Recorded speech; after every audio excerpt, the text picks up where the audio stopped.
Beware of the sharp-beaked hounds of Zeus that do not bark, the Grypes, who dwell about the flood of Pluton's stream that flows with gold.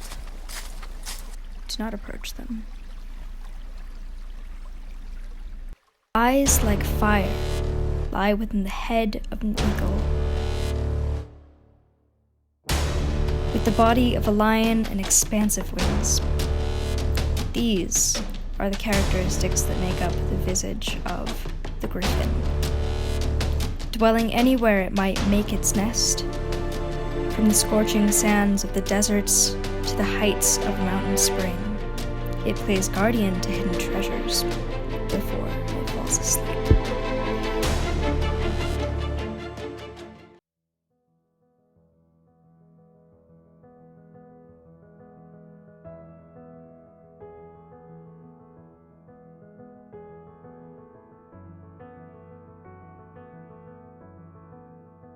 The characteristics of the griffins we think of today might have been influenced by dinosaur skeletons discovered in the Gobi Desert around 800 BC to 200 AD. An ancient nomadic people, the Scythians, were a powerful tribe roaming the Asian steppes, a gold-rich area due to runoff from nearby mountains. As the legend goes, griffins guarded their gold from miners, likely the Scythians, protecting both the treasure and their eggs of pure gold. In certain areas, many dinosaur skeletons could be readily found, partially eroded out of the surrounding hillsides.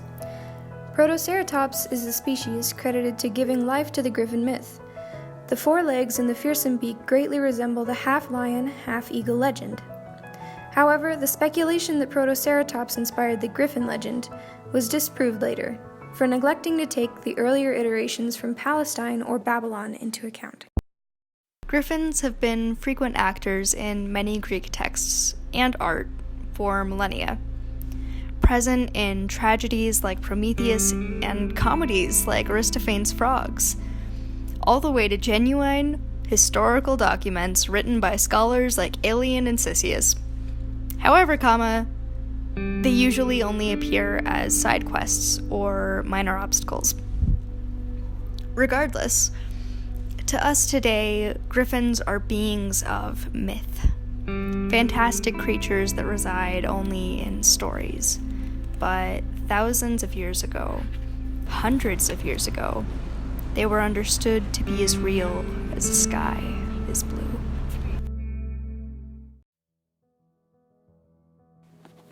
The Anzu, with the body of an eagle, the face and arms of a lion, sometimes of a man, is arguably the most similar creature to a griffin. He was a storm demon and the powerful personification of the southern wind. In the pantheon of Assyrian gods, he was an ambitious trickster who stole the tablet of destiny in an attempt to rule the other gods. There is a similar creature to the griffin that appears in Hindu and Buddhist mythology, a lower deity part eagle and part human called Garuda. He is described as a shimmering body of gold with splattered red wings, white skin, and a strong eagle's beak. Garuda represents birth in heaven, but his demeanor has won him the title of the king of the birds and the devourer. He is the bearer of Vishnu and the royal protector. In Jewish legend, the Ziz stands at the deepest part of the ocean, only reaching his ankles, and its head scrapes the sky, notably reaching the throne of God with its beautiful birdsong. At the end of time, people will feast on its flesh as a reward for abstaining from unclean birds.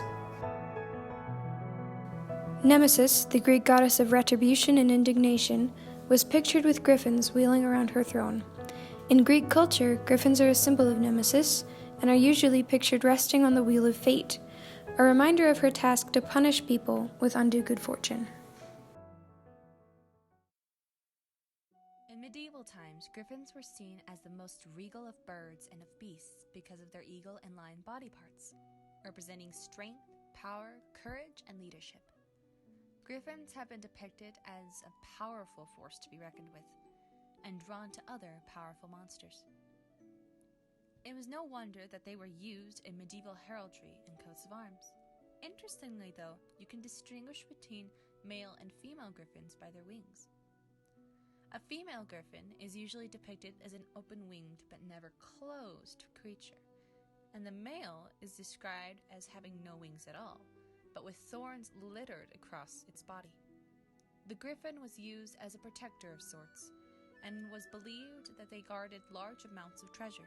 Some of the more famous griffins used in a coat of arms are the Pomeranian Ducal House of Griffin and the Memorial of West Pomeranian Voivodeship in Poland. Of the hundreds of versions, derivatives, or translations, Mercer Mayer's strikingly beautiful take on the Sleeping Beauty appears to be the only one that features the appearance of a griffin. As the unnamed prince journeys through the thorn forest protecting the princess, he encounters trials and tribulations, one of the most fearsome being the griffin who stands guard at every path to the castle. The griffin was not only an obstacle, but a test as well. No matter the angle, every time the prince tried to bypass the beast from a distance, he was met with the roar of the massive creature. It was only when he gathered the courage to face the griffin in battle that its true nature was revealed to him. With every step towards the griffin, it grew smaller. By the time they were face to face, the griffin was the size of a large dog, and the prince was able to continue on his journey to rescue the princess. The mystic qualities attributed to the griffin also seem to be isolated to Mayer's rendition of Sleeping Beauty. This is a clip from a 2008 film called The Spiderwick Chronicles, adapted from a book of the same name by Tony Di Tellerisi and Holly Black. Throughout the ages, griffins have been seen as large, fierce protectors capable of amazing feats. In this clip, we have a descendant or similar creature to the griffin called a hippogriff, navigating swiftly through the sky, representing power and showing loyalty towards the children riding on her back. The griffins, in several stories, have been shown as protectors of gold and of other creatures. Hippogriffs are related to the griffin, taking a guardian stance, showing that even in peril, there is someone looking out for you.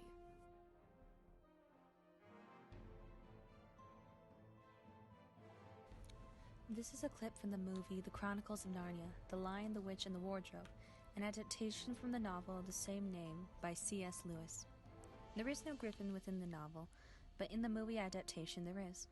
During the Battle of Baruna, griffins served in Aslan's army as a lookout and an air force of sorts.